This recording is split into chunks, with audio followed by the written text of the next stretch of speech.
Content ক্রিয়েটারদের জন্য একটা অসাধারণ পোস্ট।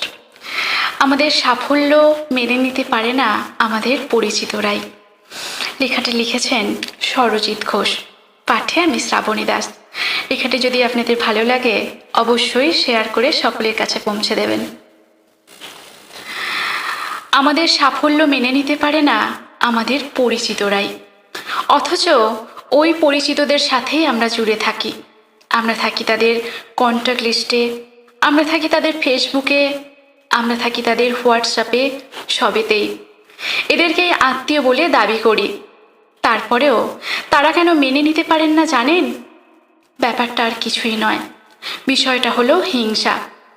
পরিচিতদের সাফল্য দেখলে, ভালো থাকতে দেখলে, উন্নতি দেখলে এরা বারুদের মতো ভিতরে ভিতরে জ্বলে। এই সকল পরিচিতদের আমরা শুভাকাঙ্ক্ষী ভাবলেও আসলে এরা অন্যের ভালো চায় না, কিছুতেই প্রশংসা করবে না। মনে করুন আপনি ভালো গান করেন, একটা ভিডিও করে সোশ্যাল মিডিয়ায় পোস্ট করুন, কোনো রিয়্যাক্ট ওদের থেকে পাবেন না।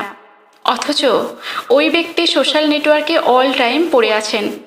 আপনি হয়তো ভালো চাকরি পেয়েছেন, সেই আনন্দ সোশ্যাল মিডিয়ায় শেয়ার করেছেন। দেখবেন আপনাকে যারা চেনে না তারা আপনাকে অভিনন্দন জানালেও এরা কিছুতেই আপনাকে অভিনন্দন জানাবে না। আমাদের পরিচিতদের মধ্যে কিছু মানুষ কী চায় জানেন? আপনি উপরে উঠুন, কিন্তু তার থেকে বেশি উপরে উঠবেন না, তার থেকে বেশি সফল হবেন না, তার থেকে বেশি সুন্দর হবেন না। আপনি তার নিচে থাকুন। এরা চাইবে আপনি সারা জীবন দুঃখে থাকুন। আপনি সাফল্যের গল্প না করে তার সাথে আপনার দুঃখের কথা শেয়ার করুন। চাইবে আপনি তার করুণার পাত্র হয়ে বাঁচুন। এসব দেখেই এই পরিচিতরা খুশিতে থাকে। এরা ভালোবাসে আপনাকে আলগা সহানুভূতি দেখাতে, এরা ভালোবাসে আপনাকে দয়া দেখাতে। এরা মনে মনে চায় আপনি এদের কাছ থেকে হাত পাতুন, এদের নিচে থাকুন, কিন্তু উপরে উঠবেন না। এই যে আপনার এত বড় ফ্রেন্ড লিস্ট বানিয়েছেন, মানে ফ্রেন্ড লিস্টে যাদের জায়গা দিয়েছেন, সত্যি করে বলুন তো সামান্য আপনার একটা ছবিতে কজন লাইক কমেন্ট করে? দেখে সবাই, কিন্তু এড়িয়ে যায়। অথচ ওই ব্যক্তি অন্যের পোস্টে নিয়ম করে নিয়মিত লাইক কমেন্ট শেয়ার করছেন। আপনার সাফল্য, ভালো থাকা যদি মানতে না পারে, জানবেন আপনি তার হিংসার কারণ।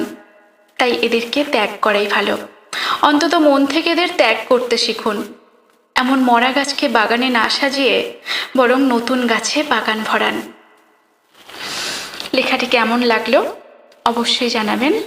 আর অবশ্যই কন্টেন্ট ক্রিয়েটারদের জন্য এই লেখাটি একটা অসাধারণ লেখা। সকলের কাছে অনুরোধ রইল শেয়ার করবেন। ধন্যবাদ।